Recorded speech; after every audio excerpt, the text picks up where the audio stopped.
Welcome to Tucker Carlson Storytime. We hope you enjoy this story. If you like this video, please subscribe to the channel to see the best and latest videos. My wife said, "Don't come to my office party, it'll be awkward with my ex there." I said, "Of course I'll stay home." What she didn't know was that I was the new regional director, her boss invited as a surprise guest. When I walked in and she saw who was sitting next to me, her face went pale. I'm David, 35, and I've been married to Rachel for 7 years. We met in college, got married young, and I thought we had the kind of relationship people envied. I was wrong. 3 weeks ago, Rachel came home from work acting strange. Not suspicious strange, excited strange. She was on her phone more than usual, smiling at texts, and when I asked what was up, she'd just say, "Work stuff," and change the subject. I didn't think much of it. Rachel worked in marketing for a mid-sized pharmaceutical company, and her annual holiday party was coming up. She'd always brought me before. Then last Tuesday, she dropped it on me while I was making dinner. "Hey, so about the office party on Friday," she started, leaning against the kitchen counter. "I think maybe you should skip it this year." I looked up from chopping vegetables. "What?" "Why?" She hesitated, which should have been my first red flag. "It's just, Marcus is going to be there." Marcus, her ex-boyfriend from before we met. They'd dated for 2 years in their early 20s, and according to Rachel, it ended amicably when he moved to Seattle for work. I'd never met the guy, never even seen a picture. "Okay," I said slowly. And I just think it would be awkward. You know how exes at work events can be. I don't want any weird tension ruining the night. It's better if I just go, have a drink with the team, and come home early. Something in her tone bothered me, but I couldn't place it. "Rachel, we've been married 7 years. Why would I care about some guy you dated over a decade ago?" "You wouldn't, but he might. He's been acting kind of, I don't know, nostalgic lately. Asking about my life, commenting on old photos on LinkedIn. I just want to avoid drama." I set down the knife. "If he's making you uncomfortable, maybe you should report it to HR." "It's not that serious," she said quickly. "I just think it's easier if you're not there." "Please, David, just this once." I agreed. Like an idiot, I agreed, because I trusted her. Because in 7 years of marriage, she'd never given me a reason not to. What Rachel didn't know was that 2 months earlier, I'd been quietly headhunted for a regional director position at her company. The offer came through a recruiter, and I'd gone through 3 rounds of interviews with corporate, not the local office where Rachel worked. I'd accepted the position and was scheduled to start the Monday after the holiday party. The CEO himself had invited me to the party as a surprise introduction to the regional staff, including Rachel's department. I hadn't told Rachel yet because I wanted to surprise her. I thought she'd be thrilled. I should mention, I'd been working remotely for a tech consulting firm for the past 4 years, so Rachel had no idea what my day-to-day looked like anymore. She knew I was interviewing for local positions, but I'd kept the details vague because the job market had been tough and I didn't want to get her hopes up. Friday night arrived. Rachel spent 2 hours getting ready, which wasn't unusual for her, but she was more meticulous than normal. She wore a black dress I'd never seen before, not inappropriate, but definitely more form-fitting than her usual work attire. She kissed me goodbye, told me not to wait up, and left. I waited an hour, then got dressed myself. I'd kept the whole regional director thing completely under wraps, even from our friends. The CEO had sent a car for me, and I arrived at the hotel venue around 8:30. The party was in full swing when I walked in. The CEO, Richard Chen, spotted me immediately and waved me over to the executive table. That's when I saw him, Marcus, sitting right next to where Richard was gesturing for me to sit. Richard introduced us, explaining that Marcus was the new VP of Sales, just promoted last month after relocating back from Seattle. Marcus shook my hand, completely unaware of who I was. Why would he be? Rachel and I had different last names. She'd kept her maiden name for professional reasons. David's going to be our new regional director for operations, Richard announced to the table. Starts Monday. Thought it would be good for him to meet everyone tonight. Marcus smiled. Great to have you, man.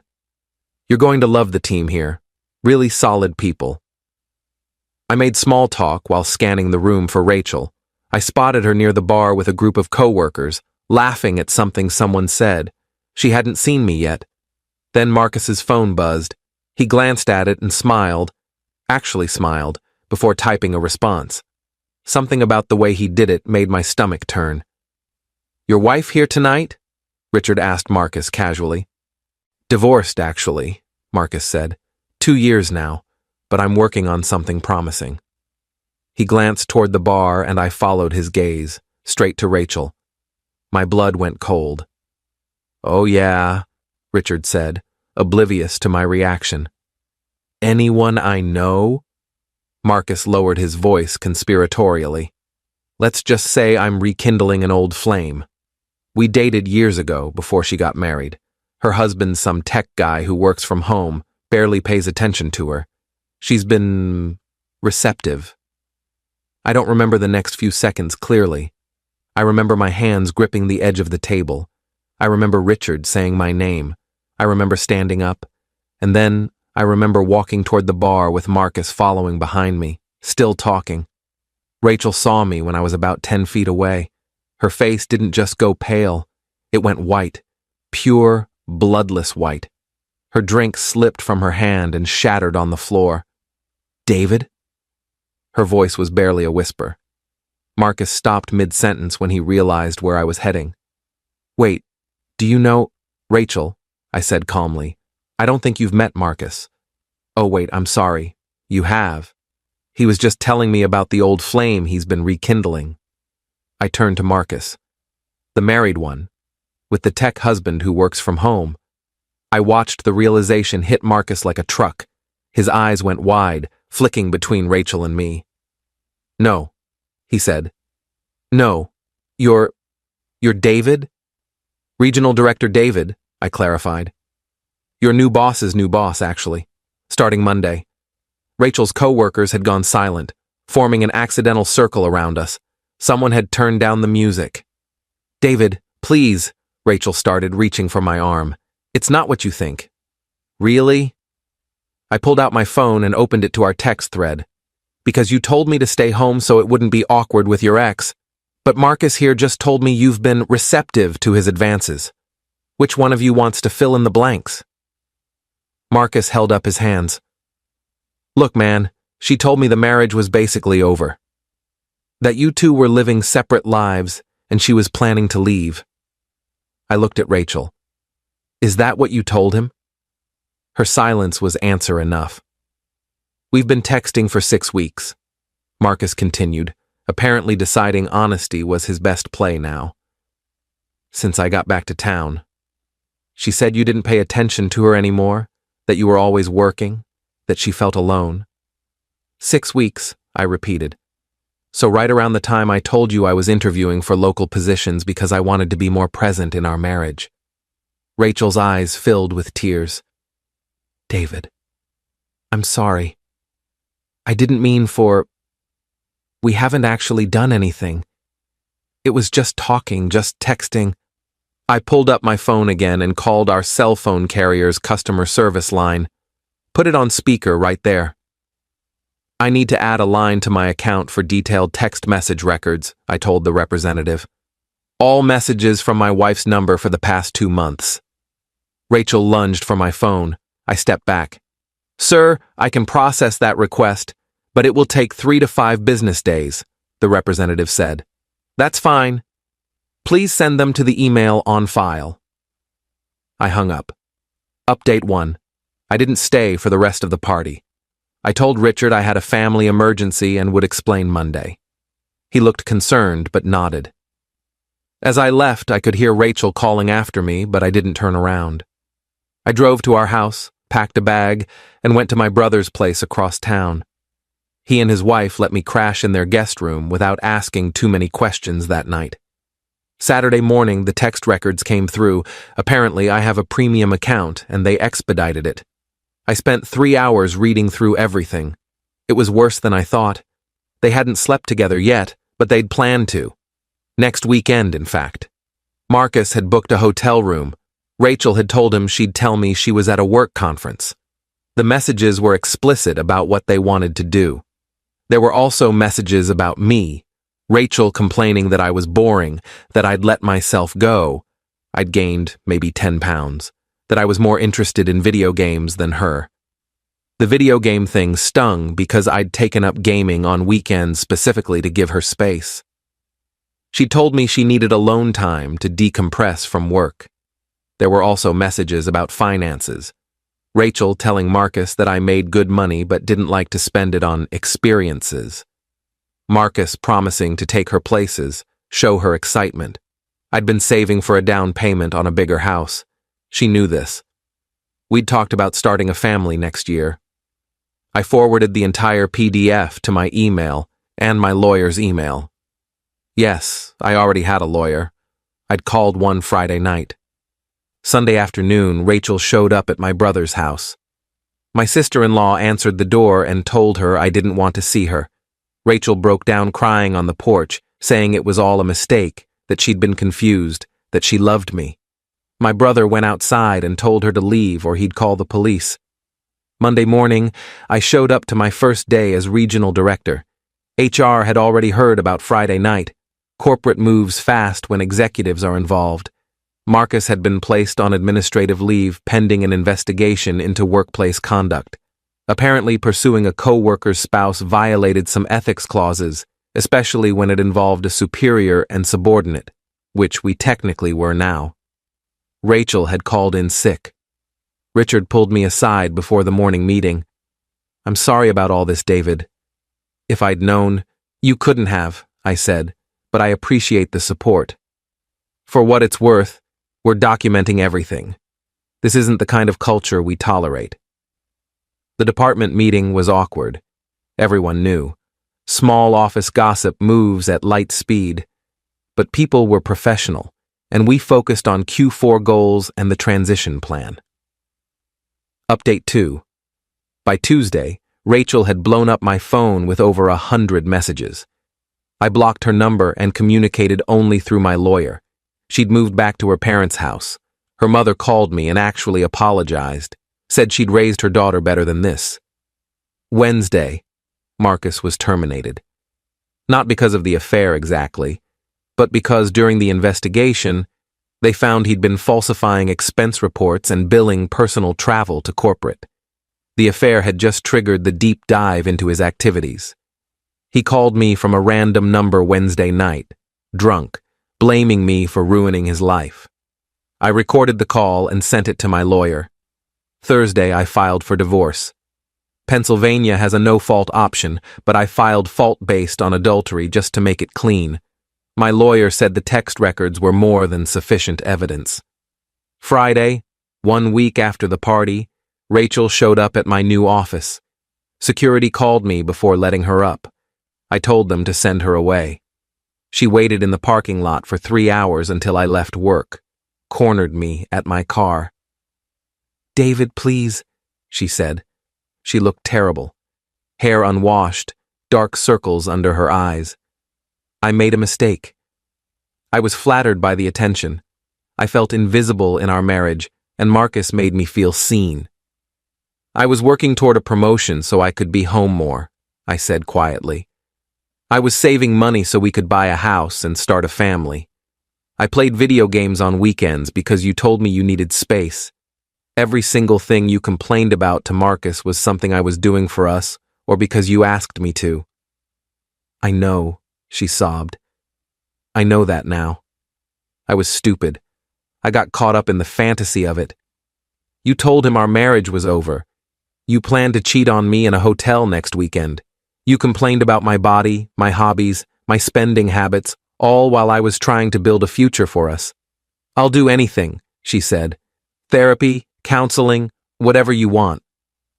"I want a divorce," I said, "and I want you to stop showing up places I am. Next time, I'm filing a restraining order." I got in my car and left her standing there. Update 3. It's been 3 weeks since the party now. The divorce is moving forward.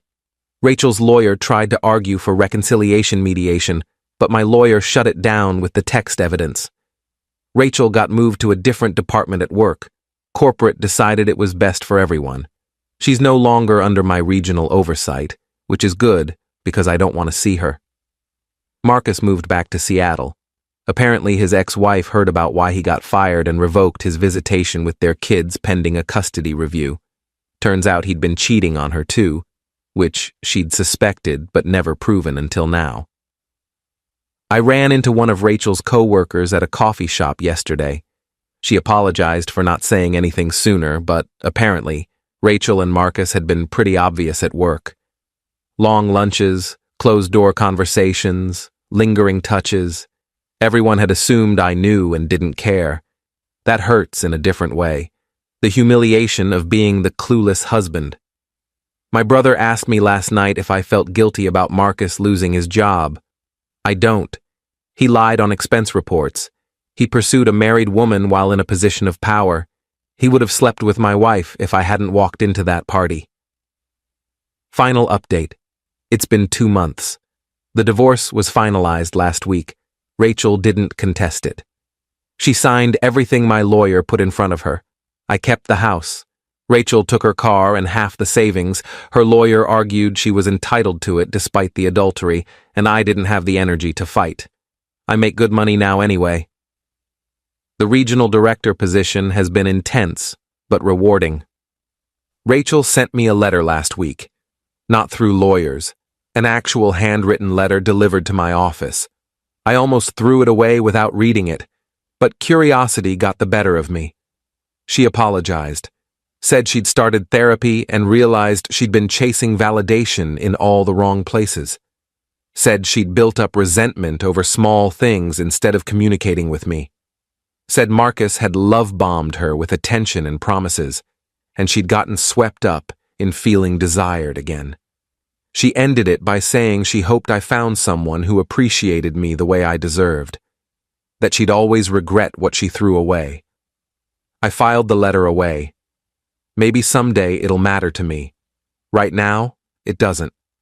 I'm doing okay. Better than okay, actually. Work is good. I joined a gym, not because of Rachel's comments, but because I wanted to. I've been dating a little, nothing serious, taking my time. The regional director title has been good for me. Turns out I'm good at leadership. Richard mentioned a VP track in a year or two if I keep performing. Sometimes I think about that moment at the party when Rachel's face went pale. The instant she realized she'd been caught, that her careful planning had imploded, that the husband she'd written off was about to become her boss's boss. I don't take pleasure in her pain, but I won't lie. There was justice in that moment. Not revenge, just truth. She'd built this elaborate lie, and it collapsed in the worst possible way. I'm not bitter. I'm just done. Edit 1. A lot of people have asked if I knew something was wrong before the party. Honestly, no. Rachel was a good liar. The only thing that seemed off was her being on her phone more. But she worked in marketing. She was always on her phone. Edit 2. To answer the question about whether the job offer was real, or if I took it just to catch her, it was completely real. The timing was pure coincidence. I'd been interviewing for 2 months before they made the offer. I had no idea about Marcus until that night. Edit 3. Marcus tried to add me on LinkedIn last week. I declined.